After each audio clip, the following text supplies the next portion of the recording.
J'ai soif de ta présence, divin chef de ma foi. Dans ma faiblesse immense, que ferais-je sans toi? Chaque jour, à chaque heure, Je vous amène les salutations de l'église de Binche, l'église à Binche. Et aussi, Françoise m'a rappelé de vous remercier d'avoir prêté vos jeunes, plus ou moins une fois par mois, pour une soirée folle à Binche. Donc, si ils sont de retour dans un état, alors désolé, c'est moi la cause. Entre autres, nous sommes une équipe. On n'a que deux jeunes chez nous à Binche, donc c'est vraiment chouette d'avoir plusieurs. Bien, formalité faite, c'est bien, c'est bien. Il y a un joli livre d'enfants de Sackme Bratney. Devine combien je t'aime. C'est l'histoire d'un petit lièvre qui questionne l'amour de sa mère. Maman, ton amour pour moi est-elle grand comme ça? Et maman, oui, mon petit, mon amour pour toi est plus haut que la montagne là-bas. Ah, c'est mignon. C'est pour impressionner nos enfants, mais c'est un chouette livre pour expliquer qu'on aime nos enfants. Mais l'amour de Dieu, comment est-ce qu'il est, l'amour de Dieu? Est-ce que Dieu m'aime? Parce que parfois, son amour a l'air distant. Peut-être que vous savez ce que je veux dire. Dans le livre du prophète Osée, on découvre l'extrême amour de Dieu pour nous, pour son peuple. Malgré notre état peu attirant, et encore malgré notre manque d'amour envers lui, parfois notre amour pour lui est lamentable. Osée prophétise sous le règne du roi Jéroboam. Économiquement, à l'époque, ça va bien. C'est la période dans l'histoire de l'Israël, il y a deux royaumes. Il y a le royaume du nord, Israël, et du sud, Juda. C'est une trentaine d'années ici, avant qu'Israël ne soit emporté par l'Assyrie. La date pour les historiens, c'est 722 avant Jésus-Christ. D'accord? Donc nous sommes dans cette période-là. Mais tout va bien, excellent. Oui, tout va bien. Matériellement, pour Israël. Jéroboam a pu négocier les accords avec les puissances de l'Ouest et du Nord, et il moissonne des bonnes récoltes. Ça va. Mais le peuple attribue ces bonnes récoltes au non-Dieu Baal. Et ça coince. L'Éternel Dieu est terriblement attristé. C'est comme son épouse est en train de se prostituer à ce point-là. Et voilà, il l'utilise juste comme illustration pour choquer le peuple. Et il demande au prophète Osée de prendre une femme infidèle comme épouse. Osée doit vivre les dures émotions de Dieu lui-même. Imaginons. Il va sentir la douleur de voir sa femme dans les bras des autres.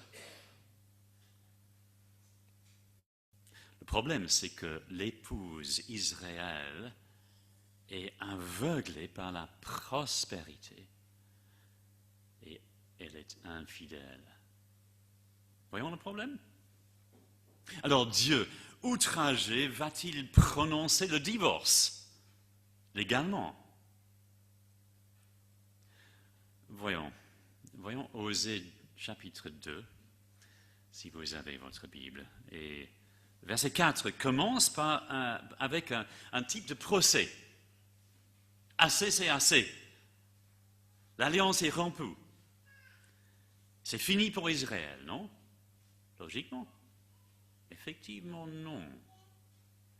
Dieu ne va pas, il ne veut pas perdre son épouse. Il va utiliser deux manières pour la regagner. Il veut absolument.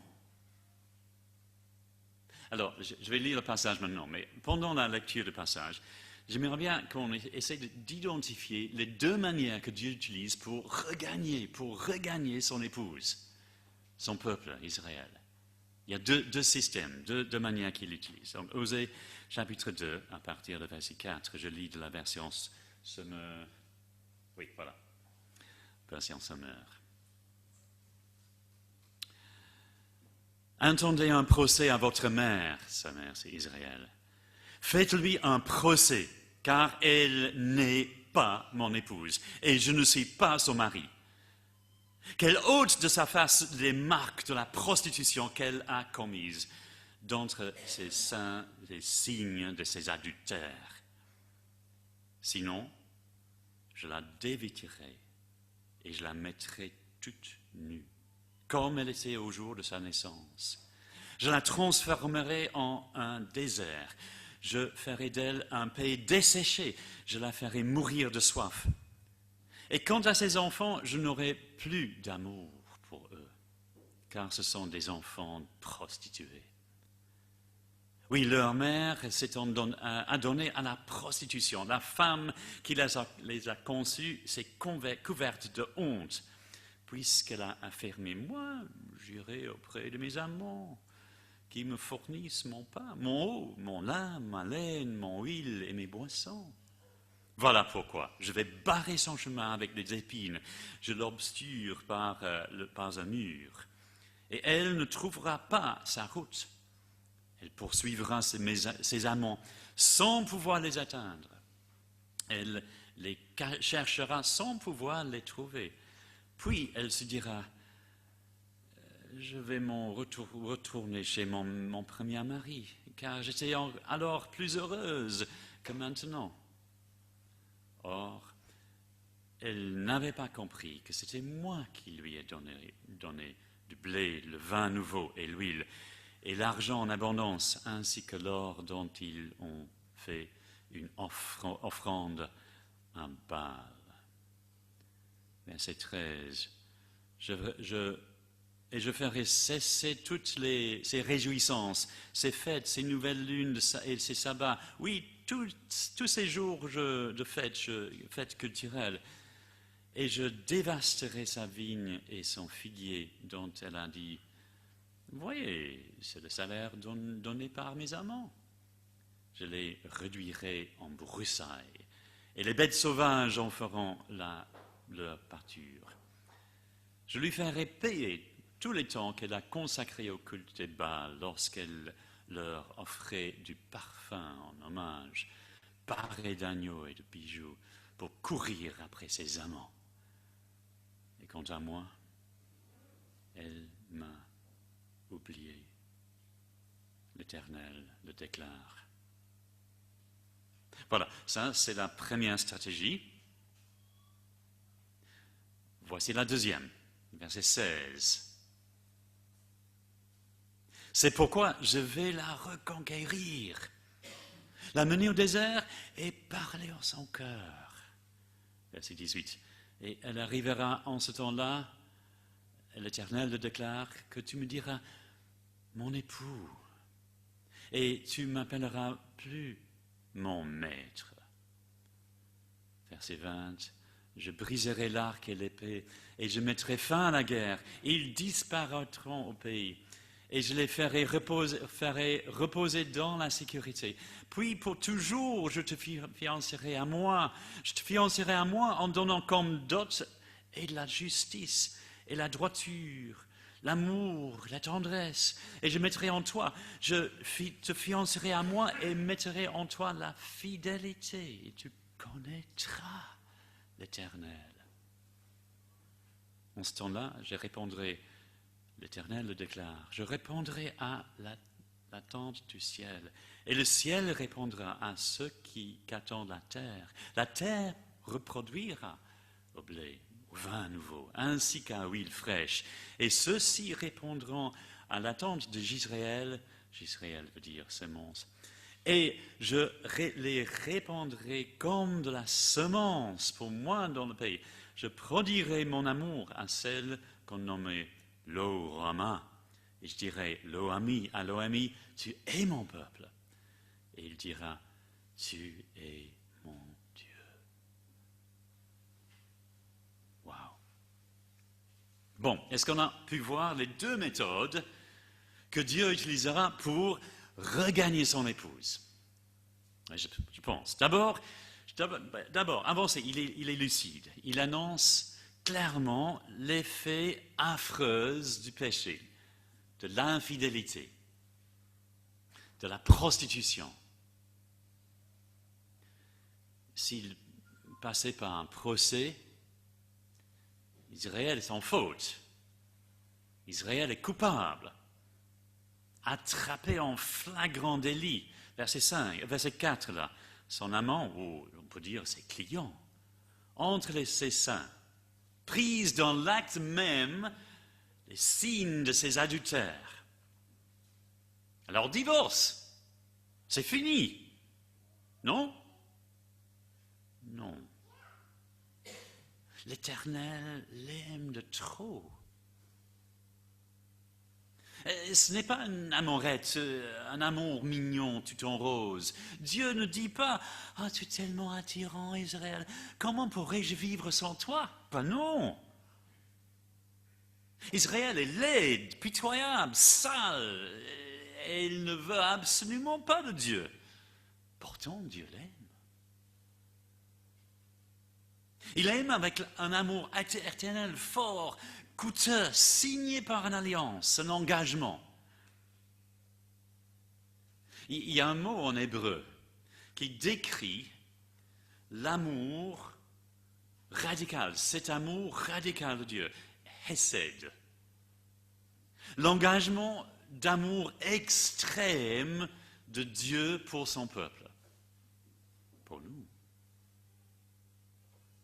Alors, qu'est-ce qu'il va faire?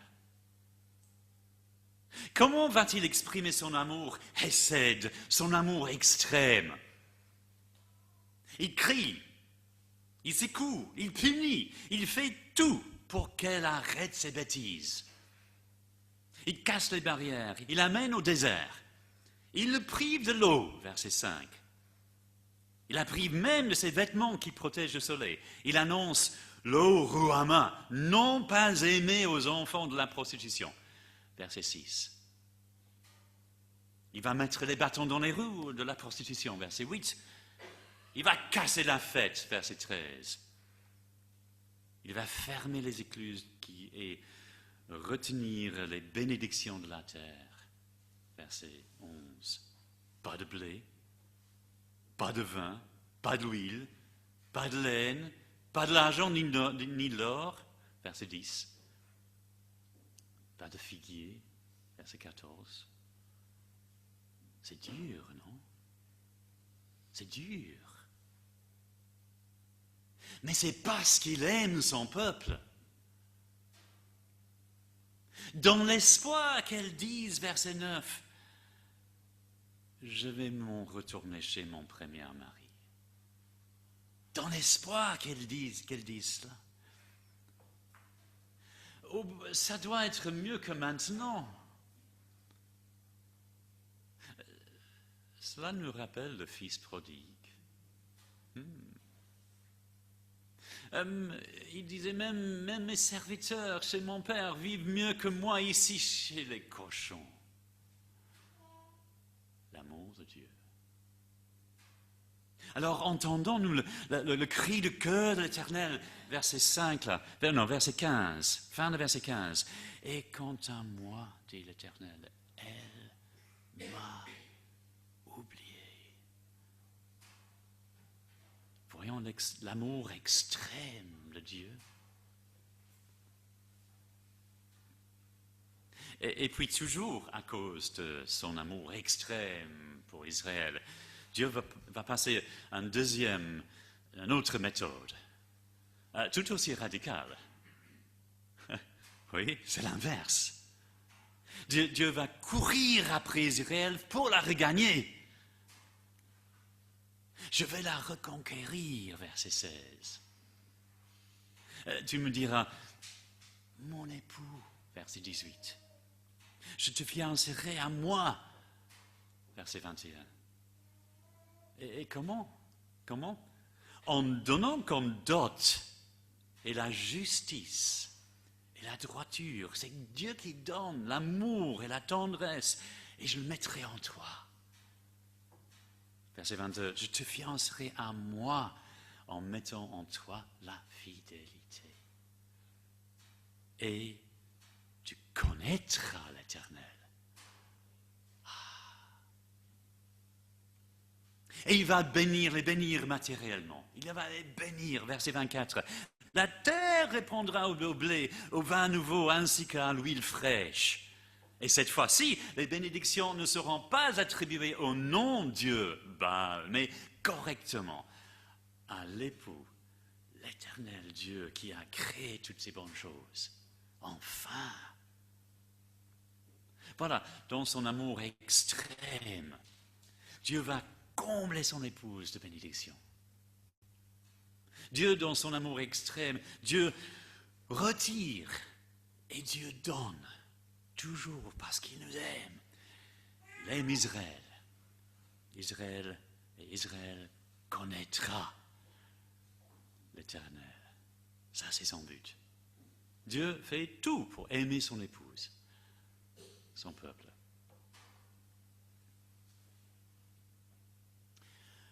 Revenons un peu au prophète Osée. Où est-ce qu'il est? Qu'est-ce qu'il doit faire? Comment est-ce qu'il est impliqué, lui? Il est fortement impliqué. Afin de passer le message, Dieu demande à son messager une chose coûteuse. Il avait demandé, dans le chapitre précédent, il avait demandé à Osée d'épouser une femme infidèle. Et ainsi, Osée peut connaître la souffrance de Dieu et passer le message d'une manière fort illustrée, peut-être très publique, trop publique. Dur, hein? Et maintenant, dans son amour extrême, Dieu demande de nouveau une chose à Osée. On va continuer la lecture. Lisons le chapitre 3. Et voyons ce que Dieu demande maintenant à Osée dans ce chapitre 3. Il dit, « Et l'Éternel me dit, va encore aimer une femme adultère, aimant le mal. Aime-la comme l'Éternel aime les Israélites. Alors que ceux-ci se tournent vers d'autres dieux et se délectent de gâteaux de raisin consacrés. Je rachetai donc une femme au prix de 15 pièces d'argent et 450 kilogrammes d'orge. Et je lui dis, tu resteras pendant longtemps pour moi, sans te prostituer et sans te donner à aucun homme. Et moi, j'agirai de même pour toi. En effet, les Israélites resteront pendant longtemps sans roi et sans chef, sans sacrifice et sans stèle, sans éphod, sans divinité domestique. Après cela, ils reviendront à l'Éternel leur Dieu et se tourneront vers lui ainsi que vers David, leur roi. Dans la suite des temps, ils viendront tout tremblants à l'Éternel pour bénéficier de sa bonté.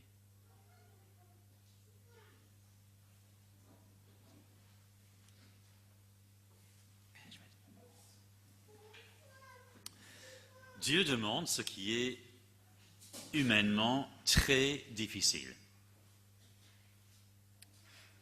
Imaginons la douleur, la tristesse, la colère de notre pauvre Osée. Qu'est-ce qu'il faut pour reprendre une adultéresse? Quelles sont les émotions qu'il doit vivre? Peut-être quelques-uns d'entre vous savent ce que c'est d'être dans une situation peu préparée. Osée va vivre l'intensité de toutes ces émotions, de l'amour extrême de Dieu. Imaginons quand il voit son épouse Gomer. Voyons jusqu'où elle est tombée. Elle est endettée. Et pour la libérer, Osée doit la racheter. Même son prix est affiché. Quelle honte. 15 pièces d'argent et 450 kilos d'orge. Finalement, sa prostitution ne l'avait pas rendu riche. Le péché est trompeur. Il promet beaucoup et nous laisse endettés. Et puis, qu'est-ce qu'il demande à sa femme infidèle? La fidélité, tout simplement. C'est tout ce que le Seigneur nous demande. La fidélité. Que le Seigneur soit notre premier amour.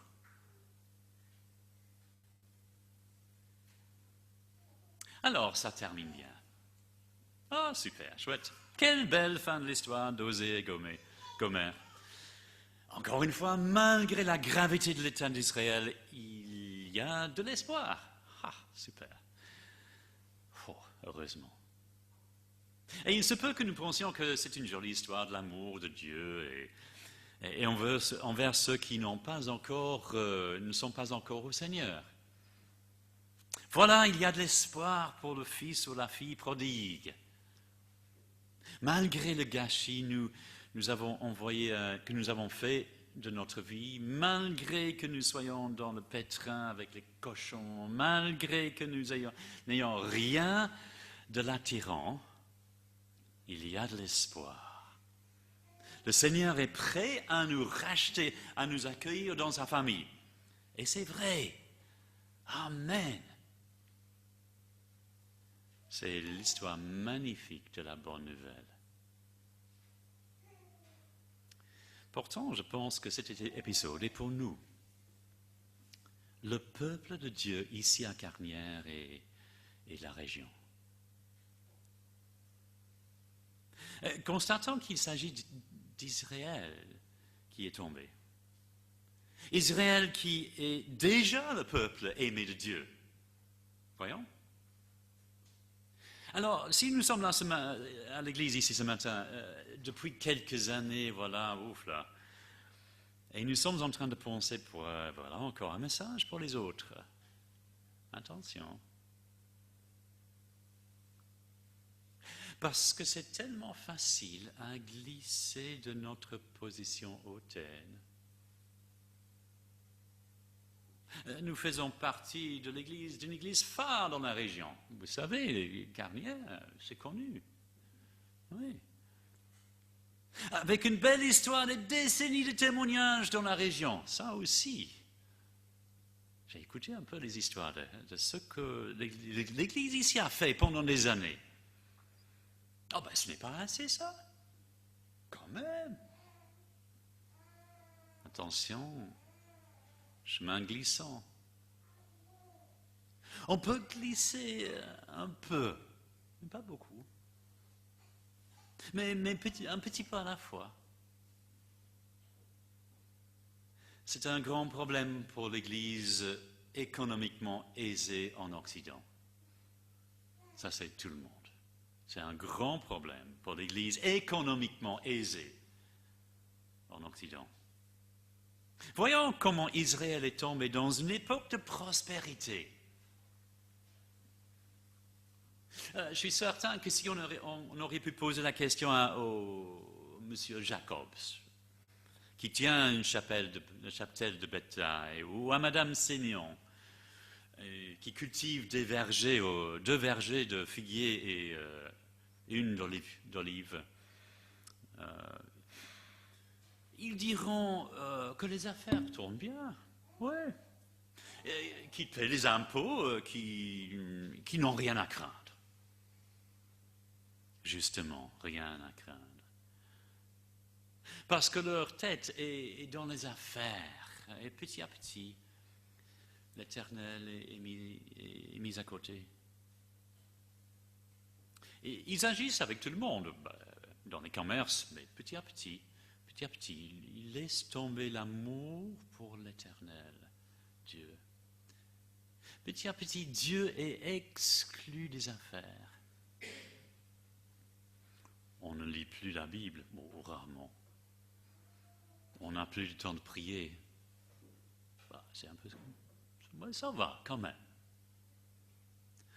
On n'utilisait pas les termes comme infidèle ou prostitue. Mais petit à petit, Dieu, il n'est plus leur Dieu. C'est le commerce qui devient Dieu. Peut-être nous n'avons pas de commerce ici ce matin, mais cependant nous vivons dans l'Occident aisé. C'est facile à être préoccupé par notre matérialisme. Ce que nous possédons, nos affaires, d'embellir nos maisons, d'acheter à bon prix, le shopping, les réclames, le commercialisme de Noël. Attention, ils peuvent bien prendre de l'importance. Faire une bonne affaire quand même, oui. Petit à petit. Ou l'inverse, oui, il se peut qu'on se trouve dans la difficulté à la fin du mois. Qui n'a pas fait ça? Prenons le cas de M. Jacobs et Mme Simeon, quand les problèmes arrivent au verset 5 à 15 dans notre passage. Sécheresse, santé, situation familiale qui ne tourne pas très bien. Là, on peut facilement s'identifier avec M. Jacobs et Mme Simeon. Quand on passe par des problèmes, nous autres, qu'est-ce qu'on fait? On passe en mode râleur, au mode victime. Est-ce que vous avez constaté ça? Et le Seigneur, où est-ce qu'il est? Oh, les temps, vous savez, sont difficiles. Tu as vu les hausses de prix récemment? La vie est chère. Juste voilà le prix de la viande. Le prix de la viande. Ce n'est pas possible à maintenir un foyer seul. Oui. Il faut au moins les deux qui travaillent pour garder la tête hors de l'eau. Vous connaissez ça? Les taxes nous étranglent. La RC de la maison est plus que 700 €. Oui. La CPS ne donne presque rien. Mode râleur, mode victime. Et le Seigneur, où est-ce qu'il est? Où sais-tu? J'ai des problèmes de santé. Et voici la liste. Oui? Oh, si tu savais les problèmes que j'ai dans la famille. Mode râleur, mode victime. Et le Seigneur, où est-ce qu'il est? Écoute, je vais essayer de dire ceci avec un peu de sensibilité. N'aurait-on jamais pensé que le Seigneur permette à ce que nous passions par ces problèmes? Ah non, jamais, impossible. Si. Pourquoi? Parce qu'il nous aime. Il nous aime avec un amour extrême. Il veut nous secouer de notre prostitution économique. Il veut nous tirer de notre égoïsme en mode râleur. Il est capable de nous dénuder et de nous laisser sans rien parce qu'il nous aime. Alors quoi? Vous savez, l'amour exige une réponse. On ne peut pas laisser le Seigneur sans réponse ce matin. L'amour exige toujours une réponse. Le Seigneur a dévoilé son amour pour nous dans sa parole ce matin. Il a annoncé son amour pour nous ce matin. On doit répondre. Qu'est-ce qu'il demande? Qu'on recommence, qu'on retourne à lui, qu'on se repente et qu'on soit fidèle. Comme dans le verset 16, est-ce que le Seigneur nous mène au désert pour parler à notre cœur ce matin? Il veut nous reconquérir.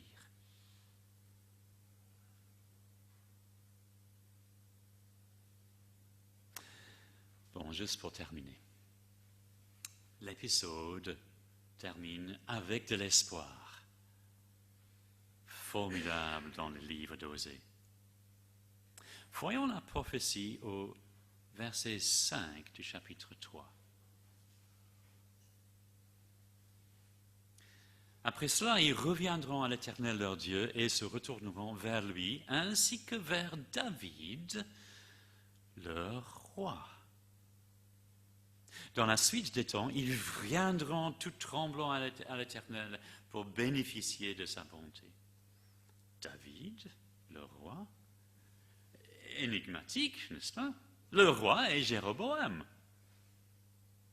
Ça fait plus que 200 ans que David, le roi, est mort. Hein? Alors, c'est une manière à dire qu'on attend un roi de la lignée de grand roi David. Voyons. Et que le peuple reviendront à l'Éternel leur Dieu et au grand roi, fils du grand roi David. Voyons où ça amène. C'est le grand roi qui va racheter le peuple, perdu dans la prostitution économique. Comment? Il va payer de sa vie.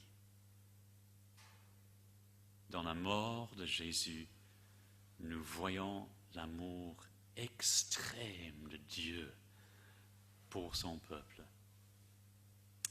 Nous l'avons célébré dans la Sainte Seine. Il est mort pour nous racheter. Il a payé de son sang. Comment va-t-on répondre à un tel amour envers nous? Sous la pression, sous la tension.